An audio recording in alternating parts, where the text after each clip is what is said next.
It's ouch stools.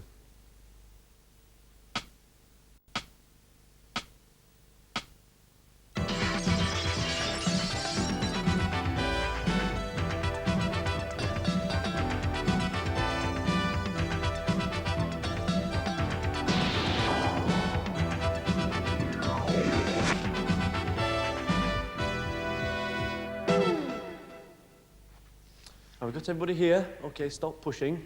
Right. Now, welcome to the working world. These ancient ruins have been open for a long time, and they're very fragile, so don't touch anything because you're only a visitor. Remember that. Now, if you look over there, you will see the complete set of jobless figures collected from all over the country. Now, some people question their authenticity, but they are the genuine article, aren't they lovely? Now, over there, you will see one of the greatest features of the working world, the dignity of labour. Look at that, just look at that. Now, it's starting to crumble a bit, but nothing lasts forever, does it? No.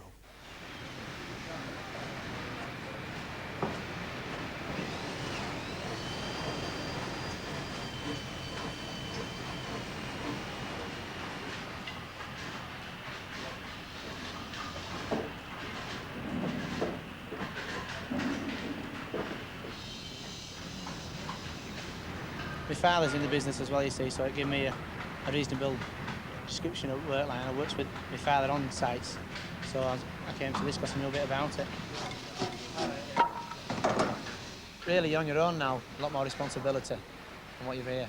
You've got to look after yourself. Like at school, there's a lot more teachers looking after you, running around like. Obviously, when you leave school, you're still a little bit giddy, but when you come to 16, 17 now, like I say, you're turning into a young man, you don't want to mess about anymore. You've got to look after your safety. On a site, really, you can't mess about. Not like at school.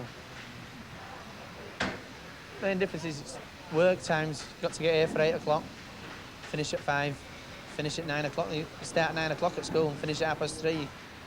Times, you know, you come out at work at 7 o'clock, it's dark. You go back home, it's dark. You know, as at school, it's a lot easy hours. You've got an hour break. You want to get half an hour break here. It's adjusting yourself to it. Like, you've got to adjust yourself to it and get used to it. When I first started work, I was shattered. I used to go home, fall asleep, wake up next morning, ready to go work again. Like, missed my tea sometimes. That first started here, like a couple of weeks I got used to it. I could live off 50 pence, you know, a day at school. My dinner money, I can't live off £40 a week now. You know, it's board, you've got board to pay, and I think you've got a lot more on your shoulders than what you did at school, as your parents took care of it then, but you're on your own now. I couldn't really work in an office, you know, things like that. I just have to work outside, be outside, really. Stuck in an office, pen pushing.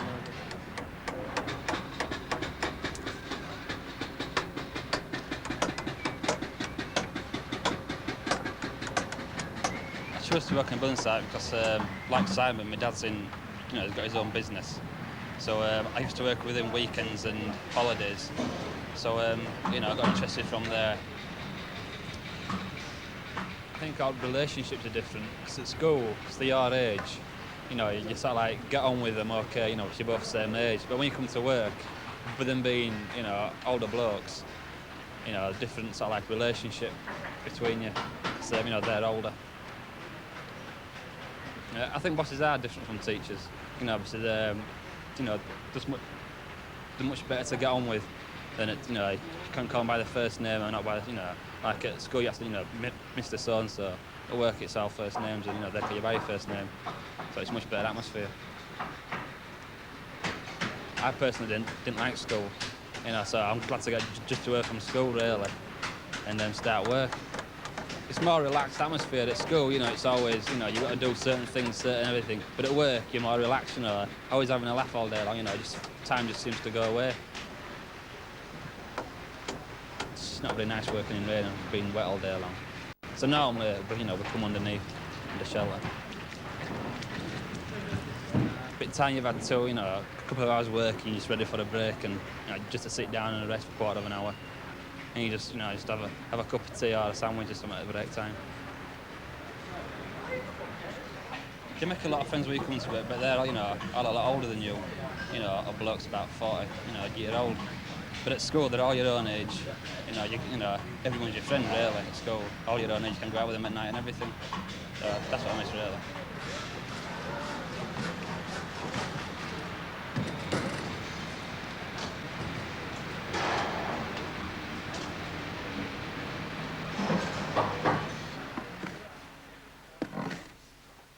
When I went for the interviewers really laid it on about some of the really heavy aspects of the work and the mud and things like that, and working in the rain, and perhaps they're trying to put you off making out that it's a girl in a man's job, and perhaps I won't be strong enough for it and things like that.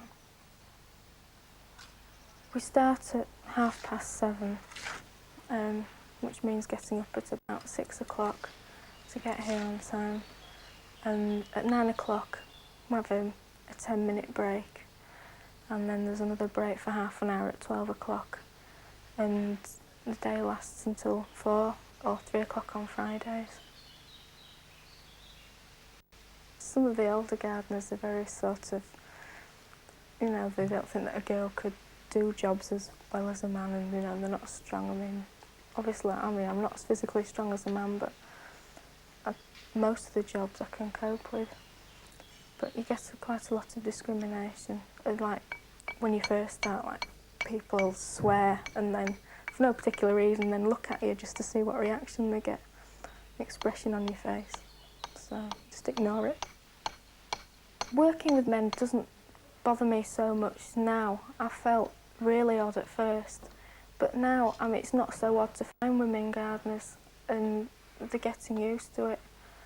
So the attitude's changing slowly. Often people have given me sort of harder jobs just to sort of see whether I'll complain or not, to see if I'll do them. But most of them are sort of fairly all right, and they say don't lift too much. I don't know if they're being patronising or what. I've changed an awful lot since I started doing it. I've got a lot more confidence in myself.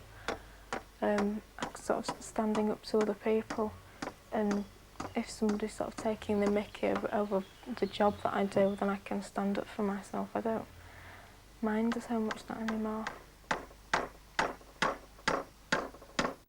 When I first started, the dirt didn't bother me, but then every now and again you'd get home and you'd been doing a particularly dirty job and your hands just wouldn't come clean no matter what you'd been doing, no matter what you did to them. And that really sickened me off sometimes. When I see friends that have stayed on in the sixth form and done A-levels, I feel really grown up, sort of old compared to them, because I've been working with older people for the past 4 years. Some of them sort of think I'm stupid and, oh, how can you get up at that time of morning and getting your hands dirty and going to work in jeans and things like that. And obviously you have to wear trousers because it's pretty ridiculous. If you wore a skirt with safety boots, you'd look really silly. I enjoyed the indoor plant aspect more than working outside in the park. I find it a lot more interesting. You get treated with more respect if you tell people that you work with houseplants as opposed to going out mowing grass. But I personally find it a lot more interesting anyway, working inside. Sometimes in the summer and you're working in a greenhouse, you think, oh, I wish I could be outside getting a tan. But then when you're outside in a park and there's 3 foot of snow on the ground, you wish, oh, I wish I was inside when it's warm. You become a lot more aware of the seasons. At the end of the apprenticeship, you get a City and Guilds in horticulture and a job, hopefully. There isn't really a career structure as such. The bits of promotion to be had, like charge hands, supervisors, head gardeners, that sort of thing. But for the amount, the number of gardeners that there aren't that many jobs. And being a woman, it would be very difficult to get promotion. I can't say that I haven't enjoyed a lot of what I've been doing over the past 4 years, but in 5 years' time, I can't see myself doing this, being a gardener, because it's not what I want to do for the rest of my life.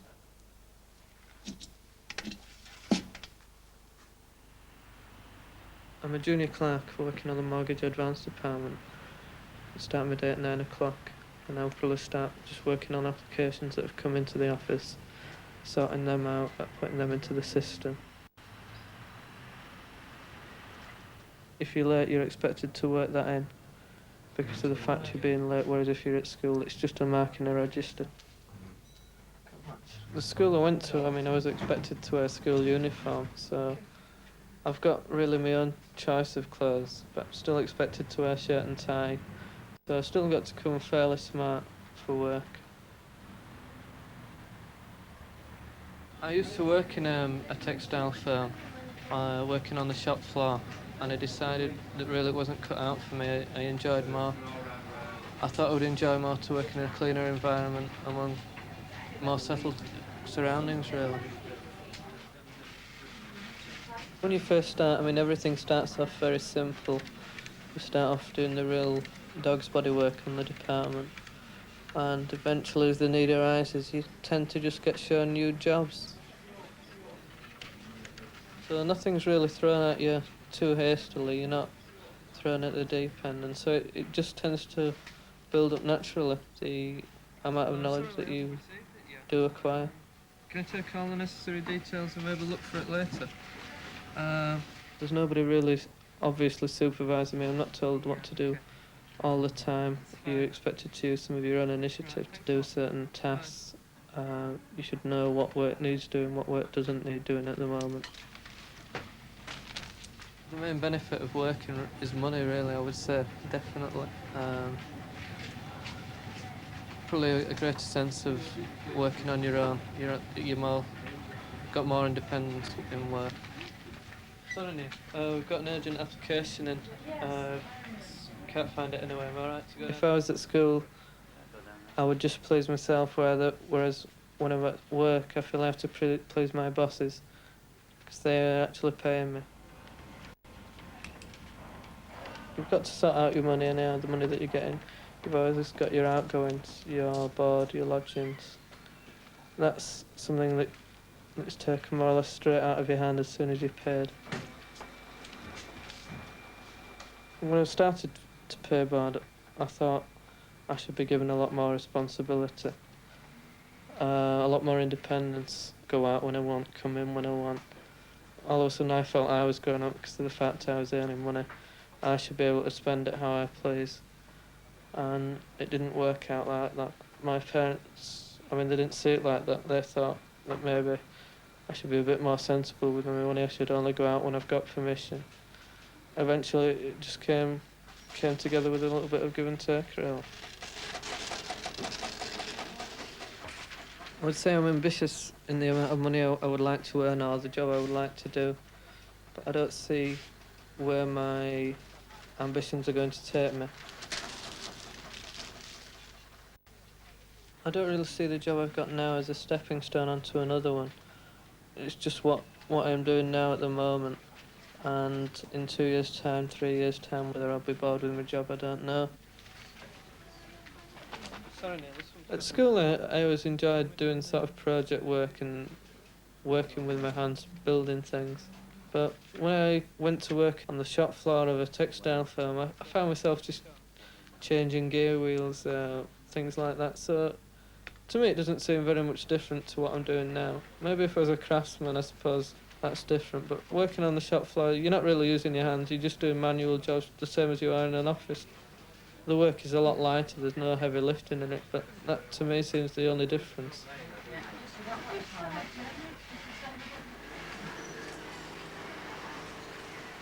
When at school, I didn't know nothing really about a factory.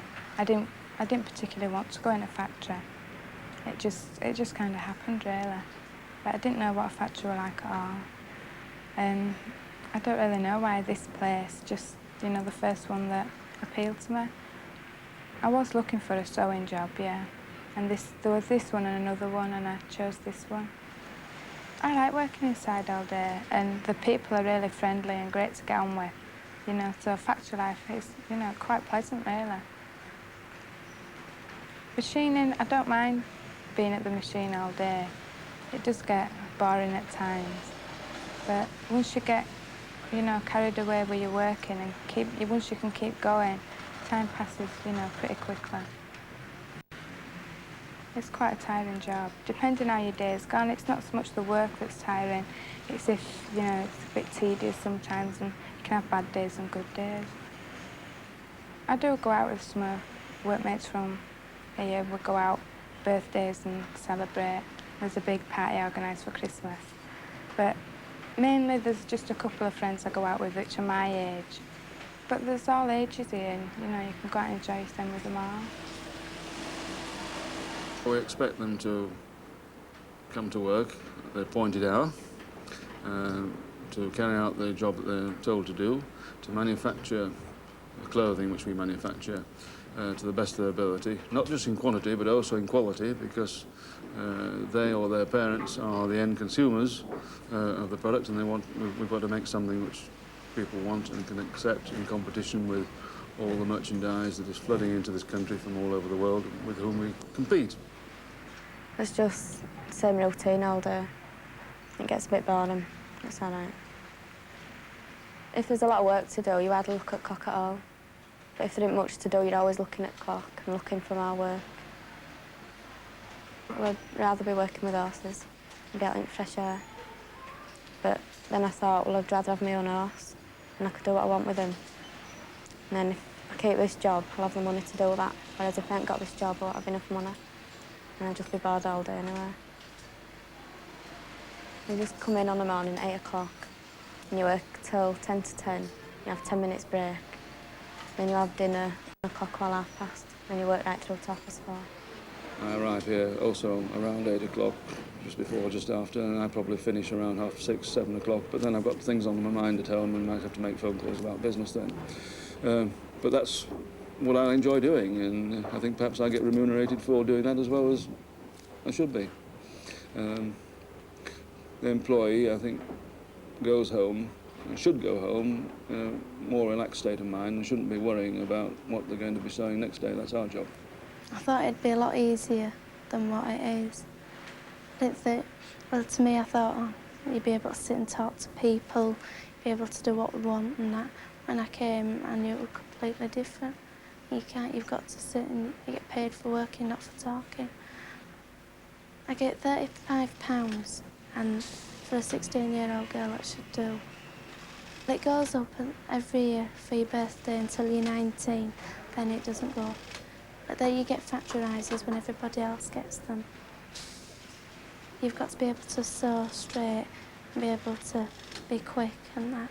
But on my job, you just put it under, put the jackets underneath and put your foot down the treadle and it just does the work for you.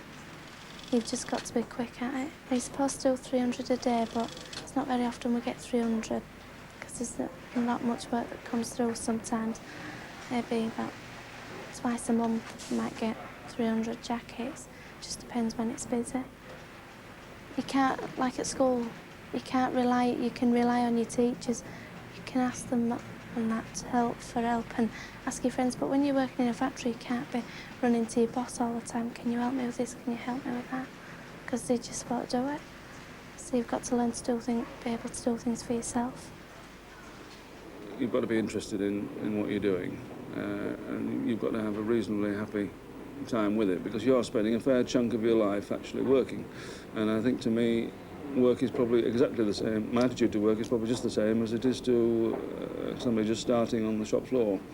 I mean, you've got to get in, you've got to learn what it's all about. You never stop learning or improving. That's what work's about. Now, on your way out, if you would like to leave a small donation to keep these lovely premises open, nothing much, just about 40 years off your life or something like that, OK? All right, thank you. That concludes the tour.